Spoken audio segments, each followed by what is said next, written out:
ਪੰਜਾਬ ਦੇ ਸਿਸਟਮ ਅਤੇ ਸਿਸਟਮ ਤੋਂ ਅੱਗੇ ਲੋਕਾਂ ਦੀਆਂ ਅਜਿਹੀਆਂ ਤਸਵੀਰਾਂ ਵਿਖਾਉਣ ਜਾ ਰਹੇ ਹਾਂ ਜਿੱਥੇ ਇੱਕ ਪਾਸੇ ਪੁਲਿਸ ਮੁਲਾਜ਼ਮਾਂ ਨੇ ਇੱਕ ਅਪਾਹਜ ਨੂੰ ਫੜਿਆ ਹੋਇਆ ਏ ਤਾਂ ਦੂਸਰੇ ਪਾਸੇ ਇੱਕ ਵੱਡੀ ਗੱਡੀ ਵਿੱਚ ਮੰਤਰੀ ਸਾਹਿਬ ਬੈਠੇ ਵਿਖਾਈ ਦੇ ਰਹੇ ਨੇ।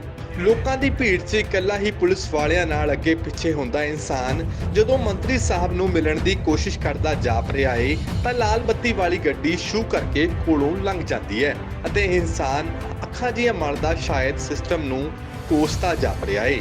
ਦਰਅਸਲ ਜਲਾਲਾਬਾਦ ਵਿਖੇ ਲੋਕਾਂ ਵੱਲੋਂ ਚੁਣੇ ਮੰਤਰੀ ਸਾਹਿਬ ਪ੍ਰਬੰਧਕੀ ਕੰਪਲੈਕਸ ਵਿੱਚ ਮੀਟਿੰਗ ਲਈ ਪੁੱਜੇ ਹੋਏ ਸਨ ਅਤੇ ਇਸੇ ਮੌਕੇ ਵੱਡੀਆਂ ਜਿਹੀਆਂ ਉਮੀਦਾਂ ਲੈ ਕੇ ਇਹ ਅੰਗਹੀਣ ਡੋਡਾ ਸਿੰਘ ਉੱਥੇ ਆ ਪਹੁੰਚਿਆ। ਡੋਡਾ ਸਿੰਘ ਨੇ ਜਿਵੇਂ ਹੀ ਹੌਸਲੇ ਨਾਲ ਸਿਹਤ ਮੰਤਰੀ ਬਲਵੀਰ ਸਿੱਧੂ ਨੂੰ ਮਿਲਣ ਦੀ ਕੋਸ਼ਿਸ਼ ਕੀਤੀ ਤਾਂ ਮੰਤਰੀ ਸਾਹਿਬ ਸਭ ਕੁਝ ਵੇਖਦੇ ਹੋਏ ਵੀ ਗੱਡੀ ਤੋੜ ਵੋਟਾਂ ਪਾਉਣ ਵਾਲੇ ਇਸ ਇਨਸਾਨ ਨੂੰ ਸੋਚਣ ਤੇ ਮਜਬੂਰ ਕਰ ਗਏ ਕਿ ਹੁਣ ਉਹ ਕੀ ਕਰੇ। ਦਰਅਸਲ ਇਹ ਅਪਾਹਜ ਸੁਵਿਧਾ ਕੇਂਦਰ 'ਚ ਨੌਕਰੀ ਕਰਦਾ ਸੀ ਅਤੇ ਹੁਣ ਦੇ ਹਾਲਾਤਾਂ ਕਰਕੇ ਉਸਦੇ ਅਤੇ ਉਸਦੇ ਘਰ ਦਾ ਕੀ ਹਾਲ ਹੋਇਆ ਏ ਤੁਸੀਂ ਖੁਦ ਹੀ ਉਸ ਦੀ ਜ਼ੁਬਾਨੀ ਸੁਣ ਲਵੋ। ਜ਼ਿਆਦਾਤਰ ਭਰਤੀ ਹੋਇਆ ਸੀ 2012 ਚ। ਪਿਛਲੀ ਸਰਕਾਰ ਨੇ ਸੁਵਿਧਾ ਸੈਂਟਰ ਵਾਲਿਆਂ ਨੂੰ 1100 ਮੁਲਾਜ਼ਮਾਂ ਨੂੰ ਬੇਰੁਜ਼ਗਾਰ ਕਰਤਾ ਕਿ ਤੁਸੀਂ ਸੇਵਾ ਕੇਂਦਰ ਜੁਆਇਨ ਕਰੋ। ਅਸੀਂ ਸਰਕਾਰ ਨੂੰ ਕਮਾ ਕੇ ਦਿੰਦੇ ਸੀ, ਸਰਕਾਰ ਦੇ ਖਾਤੇ ਪੈਸੇ ਜਾਂਦੇ ਸੀ, ਅਸੀਂ ਕੰਪਨੀ ਨਹੀਂ ਜੁਆਇਨ ਕੀਤਾ, ਸਾਨੂੰ ਟਰਮੀਨੇਟ ਕਰ ਦਿੱਤਾ ਗਿਆ।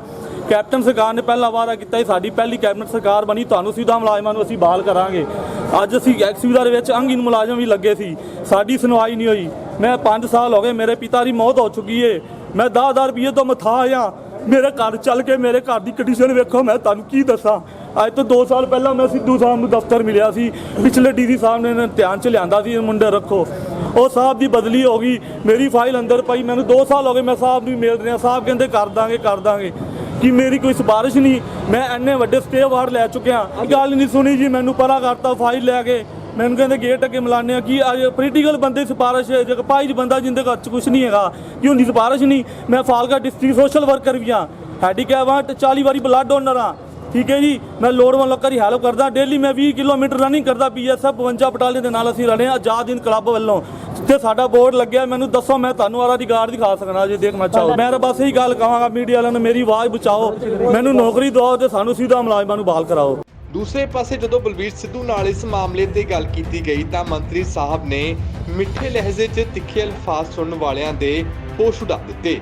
ਸਿਹਤ ਮੰਤਰੀ ਨੇ ਇਸ ਅਪਾਹਜ ਨੂੰ ਪੰਜਾਬ ਤੋਂ ਬਾਹਰ ਜੰਤਰ ਮੰਤਰ ਜਾ ਕੇ ਧਰਨਾ ਦੇਣ ਦਾ ਤੰਜ਼ ਕੱਸ ਦਿੱਤਾ, ਜਿਸ ਦੀ ਉਮੀਦ ਸ਼ਾਇਦ ਮੌਕੇ ਤੇ ਕਿਸੇ ਨੂੰ ਵੀ ਨਹੀਂ ਸੀ। ਦੇਖੋ, ਜੇ ਉਹਨਾਂ ਦੀ ਸੁਣਵਾਈ ਨੇ ਤੁਹਾਨੂੰ ਰਿਜ਼ਾਈਨ ਕਰ ਦੇਣਾ ਚਾਹੀਦਾ। ਜੇਕਰ ਕਿਸੇ ਪਾਰਟੀ 'ਚ ਜਾਂ ਸਰਕਾਰ 'ਚ ਤੁਹਾਡੇ ਆਪਣੀ ਸੁਣਵਾਈ ਨਾ ਹੁੰਦੀ ਹੋਵੇ ਤਾਂ ਉਹ ਰਹਿਣ ਦਾ ਬੰਦੇ ਨੂੰ ਵਿਚਾਰਿਆਂ ਨੂੰ ਰਹਿਣਾ ਨਹੀਂ ਚਾਹੀਦਾ।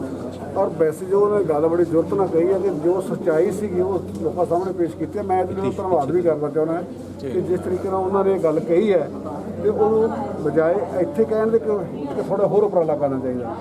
ਦਿੱਲੀ ਜਾ ਕੇ ਜੰਤਰ ਮੰਤਰ ਰੋਡ ਤੇ ਬੈਠ ਕੇ ਵੀ ਗੱਲ ਕਰਨੀ ਚਾਹੀਦੀ। ਮੈਨੂੰ ਪਤਾ ਜਦੋਂ ਥੋੜਾ ਡਿਸਟ੍ਰਿਕਟ ਬਣਿਆ ਫਾਜ਼ਿਲਕਾ, ਉਹਨਾਂ ਨੇ ਚੇਚੇ ਤੌਰ ਤੇ ਮਰਨ ਵਰਤ ਰੱਖਿਆ ਸੀ ਤੇ ਮੈਨੂੰ ਇਹ ਲੱਗਦਾ ਵੀ ਜੇਕਰ ਉੱਥੇ ਜਾ ਕੇ ਵੀ ਰੱਖ ਲੈਣ ਤਾਂ ਇਹ ਮਸਲਾ ਹੱਲ ਹੋ ਸਕਦਾ। ਇਸ ਵਿੱਚ ਕੋਈ ਸ਼ੱਕ ਨਹੀਂ ਹੈ ਕਿ ਸਰਕਾਰੀ ਮਹਿਕਮਿਆਂ ਦੇ ਕੰਮ ਆਪਣੇ ਹਿਸਾਬ ਨਾਲ ਹੁੰਦੇ ਨੇ, ਜਿੱਥੇ ਡੋਡਾ ਵਰਗੇ ਖੌਰੇ ਕਿੰਨੇ ਕੁ ਸਿਸਟਮ ਤੋਂ ਅਪਾਹਜ ਹੋ ਕੇ ਦਰ ਦੀਆਂ ਠੋਕਰਾਂ ਖਾਣ ਲਈ ਮਜਬੂਰ ਹੋਏ ਨੇ।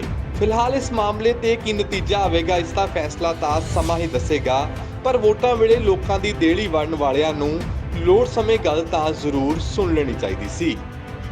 ਹਕੀਕਤ TV ਪੰਜਾਬੀ ਲਈ ਫਾਜ਼ਿਲਕਾ ਤੋਂ ਕ੍ਰਿਸ਼ਨ ਸਿੰਘ ਦੀ ਰਿਪੋਰਟ।